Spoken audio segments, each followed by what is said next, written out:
Hey, everybody, and welcome to this week's episode of the Trend Report podcast. I'm glad you're here today for what I know is going to be another informative and fascinating conversation. I'd like to welcome my guest to the show today, Eddie Baird with SP Richards. How are you, Eddie? Great, Sid. Great to be here today and appreciate you doing this. Well, I'm glad to have you, man. So Eddie and I've known each other for a really long time. Many, many years ago, when we both lived in Alabama, we worked at the same dealership, I think, or something like that. But it was way too many years ago to talk about. So Eddie, why don't you tell our guests that are listening who you are and what you do and a little bit about SP Richards? Well, I appreciate you telling everybody our ages now. How long we've been in this crazy industry. But my name's Eddie Baird. I'm the Vice President of Sales for Furniture at SP Richards. And SP Richards is a national wholesaler for office products, office furniture, jan sand, but we're really focusing on furniture and making sure that we're providing the right products to our customers, whether that's from stock applications or special order from 30 plus manufacturers that we offer in the furniture industry. And that's one of the great things. It's kind of like a best kept secret because people don't think about necessarily going to the wholesaler for office furniture. And we've really changed that concept and being a provider of just not only stock, but special order. And so it's really been a focus category for us over the last 10, 11 years, really. Okay, that's great. So how long have you been there? I've been here 10 years now. Okay, great. And so you're in Atlanta. You left Birmingham and moved to Atlanta to join SP Richards. And so you said something just a second ago that I want to clarify. You said office products, office furniture, and jan sand. So explain what jan sand is so everybody listening knows. Jan sand is what's been crazy in the industry for the last year with PP&E type of products, Clorox wipes, toilet paper, tissue, janitorial supplies, those type of products. And we have a private brand, Genuine Joe, in that category as well. Lysol, Kimberly-Clark, Gojo, those type of manufacturers fall within that category. Okay, so this is not what we're going to talk about, but I'm fascinated by that. So really what I want to know is if something happens again and we go into lockdown again, do you have a full supply of Clorox wipes and hand sanitizer that we could all come to you and buy it? We may be hoarding a little bit of that. No. I wish we could get a lot more of that part, but that is a product very big in demand. And yes, we work with those manufacturers for those products. So a lot of people came to us for those during the pandemic. So that's that diversity that we try to teach dealers about as well. It is not just focusing on one product category like furniture or jan sand or office products, but in that work environment in the interiors, everybody uses all those products. So where do you go as a resource to get that product when your customer needs it? And that's really what we're providing across the country. So let's talk about the concept of wholesale for a minute. And what does that actually mean? And that's taken on a little bit different landscape in our industry right now. People have traditionally thought about wholesaler as that resource that you go to get that product that you need tomorrow. In our industry in furniture, everybody's been aligned with certain manufacturers, but now with where we've taken wholesale business with SP Richards is it really gives you that one partner to get that product tomorrow. But if you want to do projects and other opportunities and get access to lines that maybe you don't have, whether that's a Han, whether that's a National, 9 to 5, Lacoste, those type of manufacturers, we provide those opportunities as well to our dealers. So wholesale has really became maybe wholesale distributor type of model. We can wholesale product and get it to you tomorrow, and we can distribute product as well that you may have to wait 2 or 3 weeks or maybe 4 to 6 weeks to do. Okay, so what was originally, because I remember the terminology wholesale, and I remember SP Richards from my dealer days, which again, I don't want to keep dating myself, but way back there. Yeah, way back then, where when you needed something quickly, like tomorrow, you could just order it from a wholesaler, SP Richards, one of the largest even back then, and it would show up tomorrow and you could deliver it to your customers. So now you've expanded that to also be distributor, where you're distributing brands. So I might be a dealer, maybe I don't represent national, but yet I could buy national through you, even though I'm not officially a national dealer. That pretty accurate?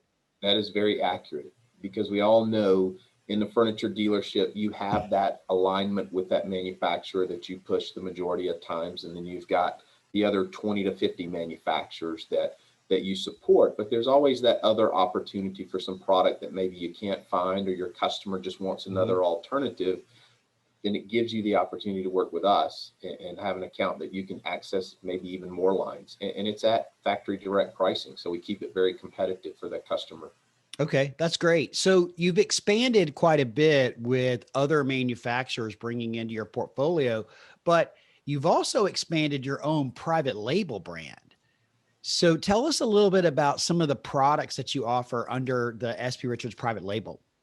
Correct. So Laurel is our private brand. And a lot of people think about generic brands or private brands, that it's really just an alternative that is that low price point, entry level, low quality type of product. And we've really changed that with Laurel over the last 10 years.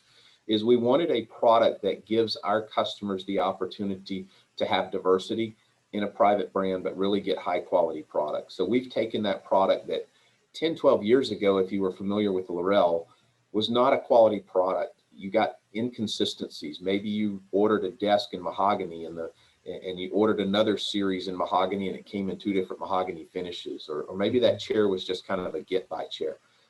We've really changed that over the last couple of years. Now we treat it like a true brand within the industry. So finishes match across series, quality chairs are brought in from an entry level price point up to that $800–900 list type of chair. And warranties can run from a 3-year warranty to a limited lifetime warranty. So you've got a broad range of products. And the great thing about it is it's inventoried in 30 distribution centers across the US. So it gives you quick access to a product, but it also gives you the opportunity to buy large quantities, because we house a lot of it in a distribution center here in Atlanta, Georgia. We've got a 500,000 square foot facility that houses a lot of our private brands, and Laurel takes up a major portion of that. So it's really a diverse line, entry level price point that goes from, low end to high end, and gives the customer what they need. And it gives the dealer the opportunity maybe to make a little bit more margin with the way we price it as well. Sure. So quick turnaround time on the Laurel branded product. Entry price point, but does scale up to higher price points. And you've got a variety of products there. So it's really sounds like it's a great solution for the dealer that does need something within a week. Correct. And if I heard you correctly, 30 distribution facilities around the country? 30 distribution centers around the country.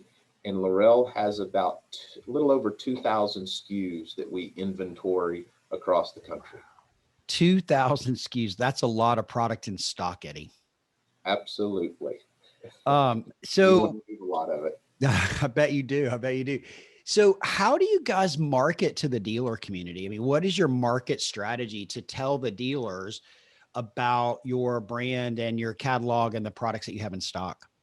There are a couple of different ways that we're going to market. Naturally, being a wholesaler, we do have our catalogs that we have, whether that's a general line catalog, our furniture catalog, and then a separate Laurel catalog that highlights that brand, as well as the other products that we distribute. Then we have 6 regional sales managers across the country that focus strictly on furniture. And their position is really to help our customers understand furniture and know how to go to market with our brand. And then we've recently gotten into adding independent reps across the country. So we've partnered with Frygate as well as CRG to start off with, and we're getting ready to expand their territories into other footprints as well. So we've got about 45 account managers that also support our customer base as well. So we go to market with feet on the street, catalogs, and then as everybody's getting into now, content's becoming even more keen. Yep. So we pay a lot of attention to the content that we put out onto our websites with our private brand. So anybody can see our products at iteminfo.com, which is basically the portal into everything that SP Richards supports. Okay, so iteminfo.com is where most people can go and see all of the products that you've got. And you just hired a couple of independent reps. So you're testing the independent rep model, in addition to having the furniture specialists strategically located throughout the country. Correct. So it gives us more feet on the street and gives us the opportunity to cover more customers out in the marketplace. Yeah. I mean, listen, the US is a big place. And I'm sure having been a regional in my past career, being one of 6 having to cover the United States, I know how challenging that can be from a very dense geography, because though your focus is on furniture, SP Richards also works with the office supply or general line dealership as well. Maybe one that sells office supplies and furniture, or maybe supplies is their primary. So you kind of incorporate all different types of distributors then. Correct. And that's why when you hear us refer to customers, we refer to them as customers, maybe not dealers, or megas or big boxes or anything like that, because the diversity of our client base goes from that small independent dealer up to a major customer, whether that's an Office Depot, an Amazon, Wayfair, those type of customers. So we try to support every customer that wants to distribute our product, focusing mainly on furniture for our category. Well, I think one of the really unique things that you offer, and let's just go from a perspective of I'm a furniture only dealer. Okay. But partnering with you, you give me the ability to really diversify what I'm selling, because if I'm an SP dealer, I still have access to everything that you sell. So I could, if I needed to, sell janitorial supplies. If I needed to, I could sell office supplies. Not that that's maybe my core business, but you give me access to some of that stuff so that I can then capture my client and do more business with that one client, and that client can do more business with me. Correct. And that's where looking at those type of additional products differently becomes important. And maybe the furniture only dealer doesn't want to sell janitorial supplies or snacks or those type of things. But how many times have a lot of us done a project where maybe there's 50 workstations on there? And if you think about it, every workstation is going to have a trash can in that workstation. Maybe you do a conference room. Every one of those conference rooms are going to start out with some additional items. Maybe that's a little snack bar or a coffee island or something like that. And it gives you the ability as a dealer to get your customer to have a one-stop shop.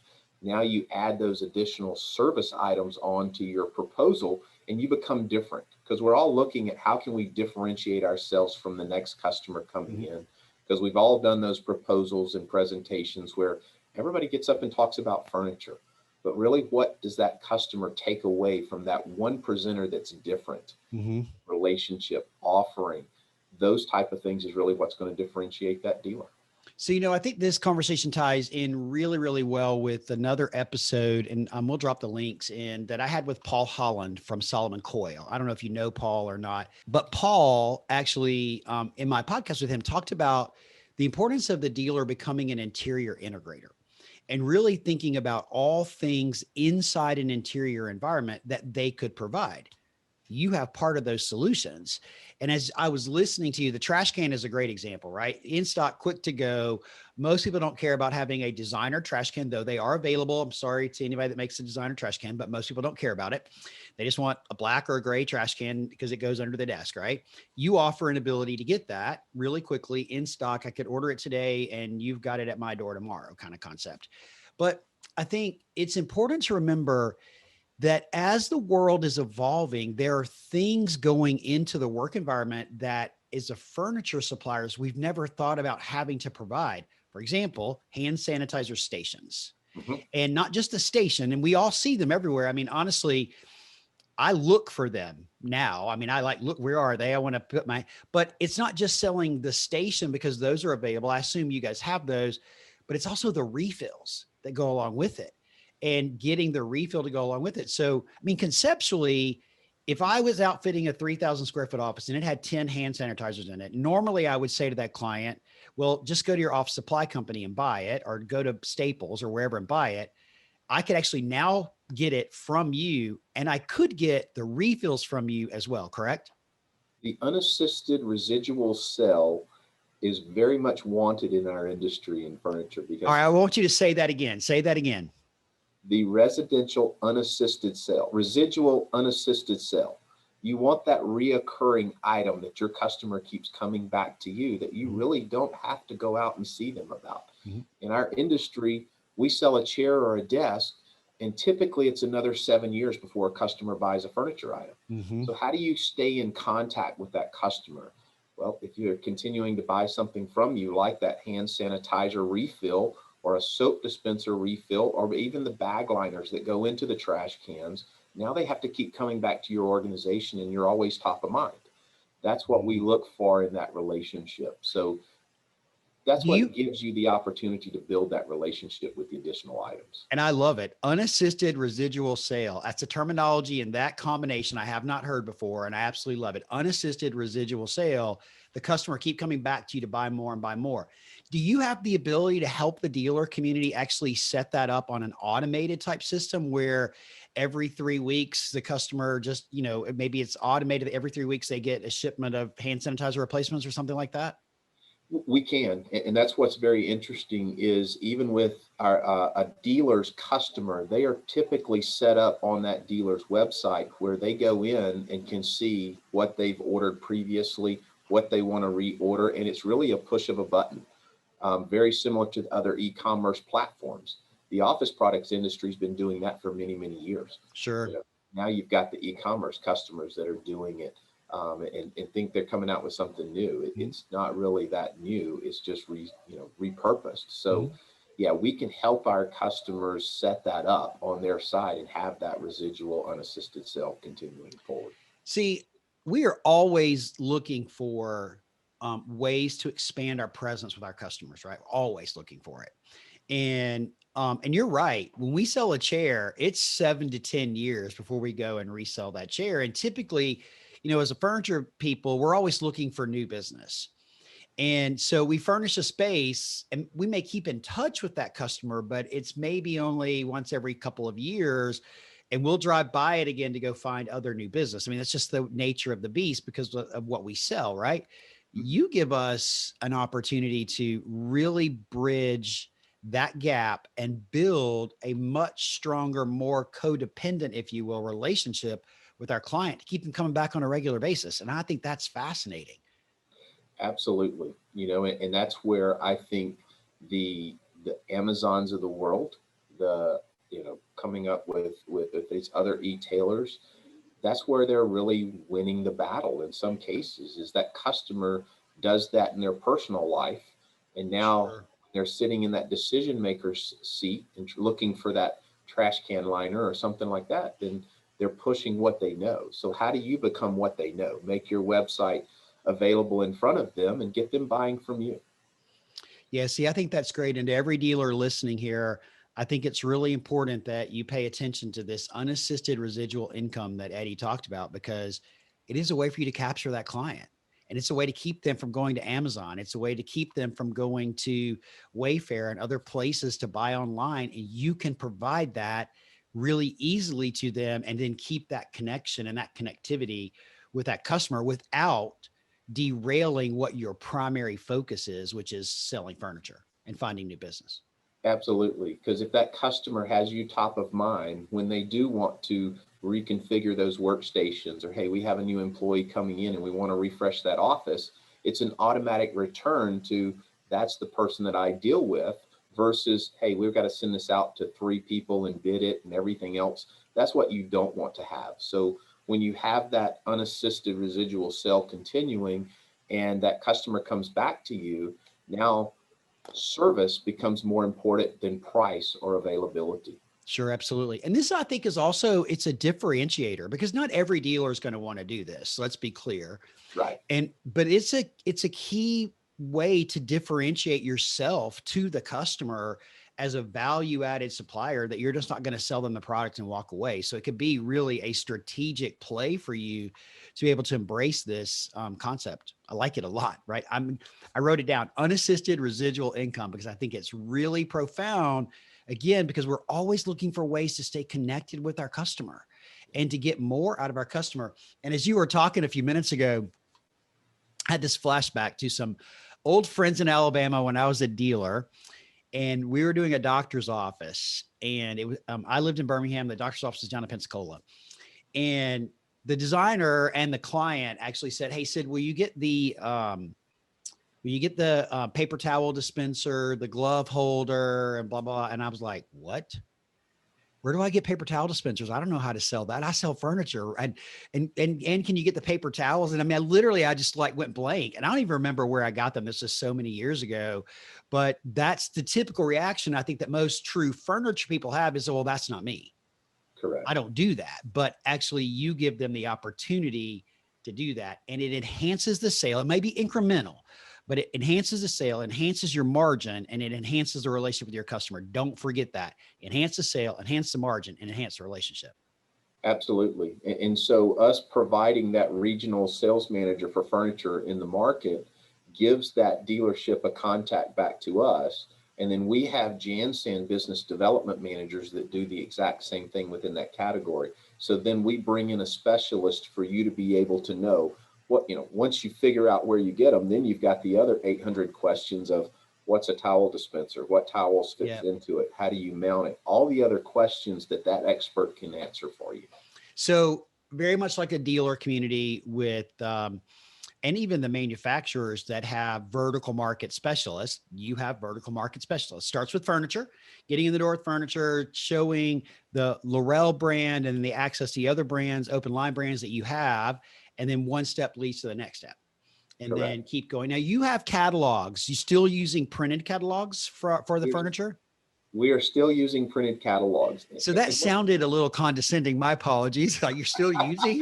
No, we get it.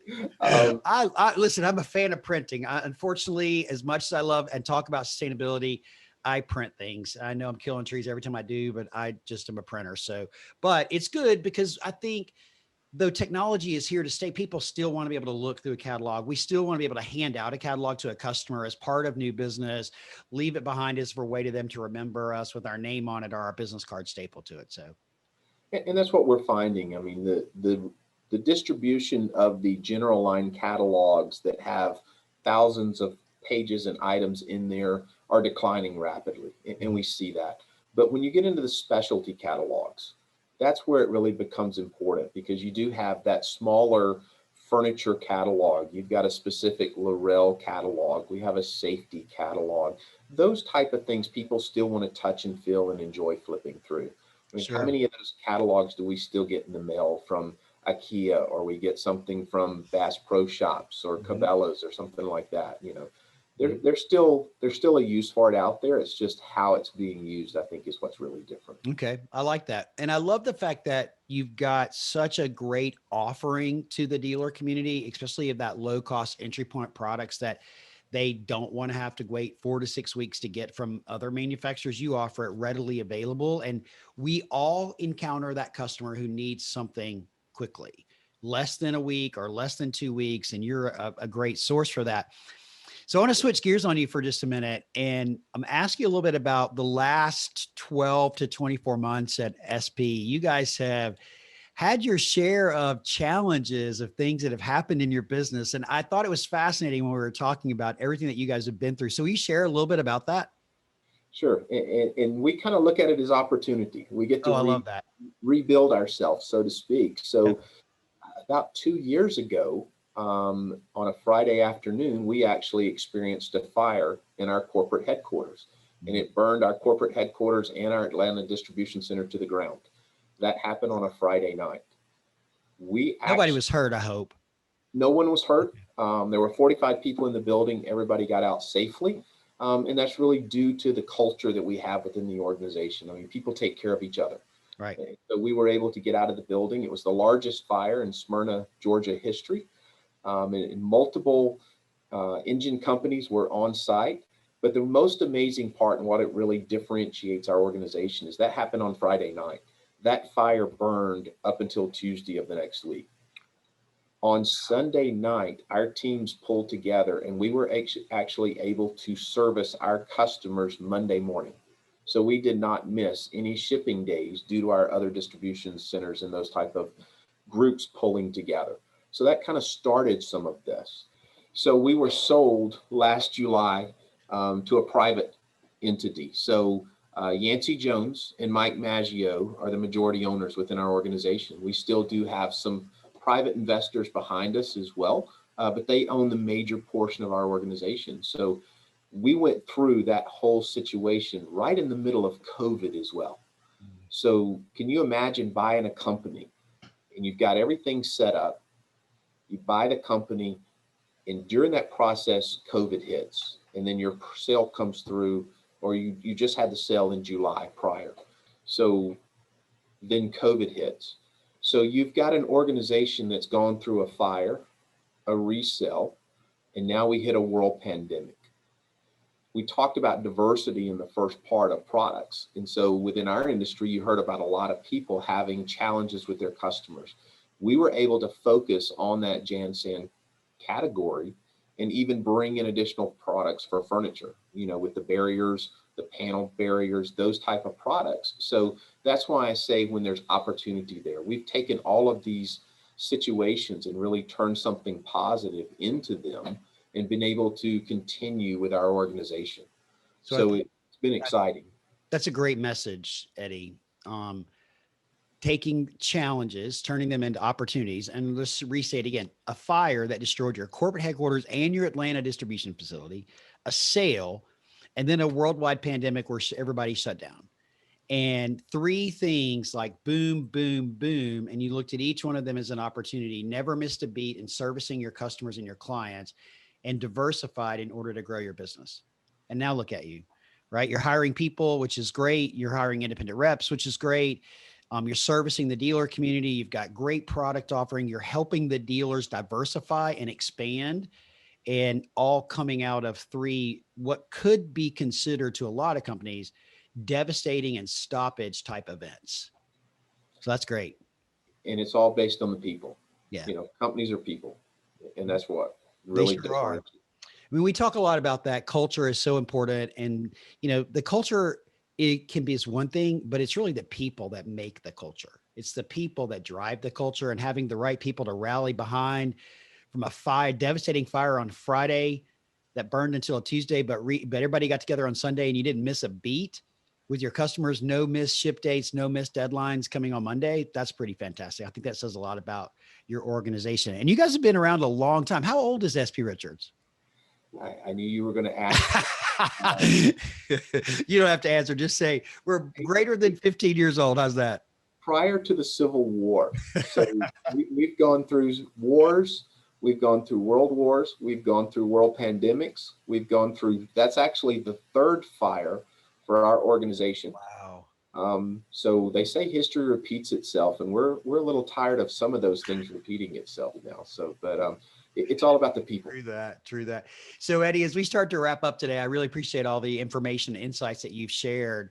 What would be a couple of tips that you would say to the dealer community that really set you apart, and why they would want to come to you? What would be the benefit for them coming to SP Richards?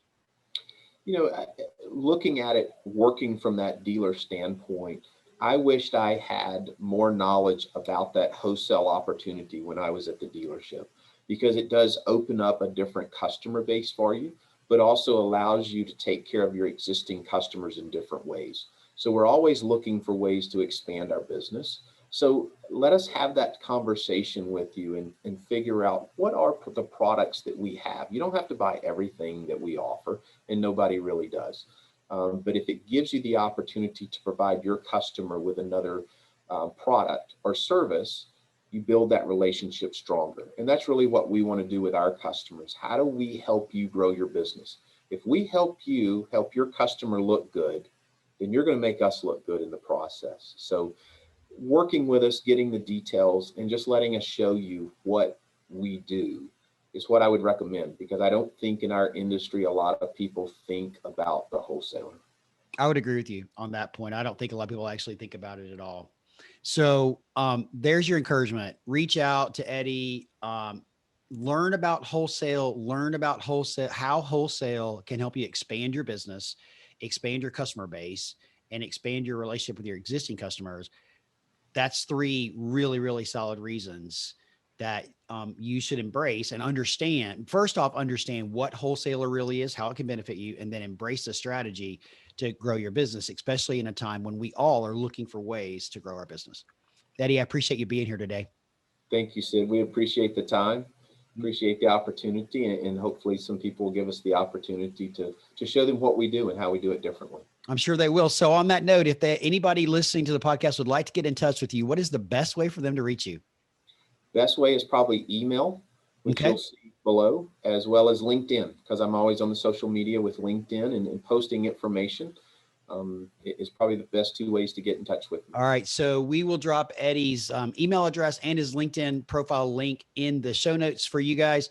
And just as a reminder, for those of you that are frequent listeners to the podcast, if you do reach out on LinkedIn, you know the rules. Don't send him a blind request. Send him a request that says add note. Let Eddie know that you heard him on the Trend Report podcast and that you're interested in learning more about him and SP Richards and how you guys can work together. So be sure to hit that add note button.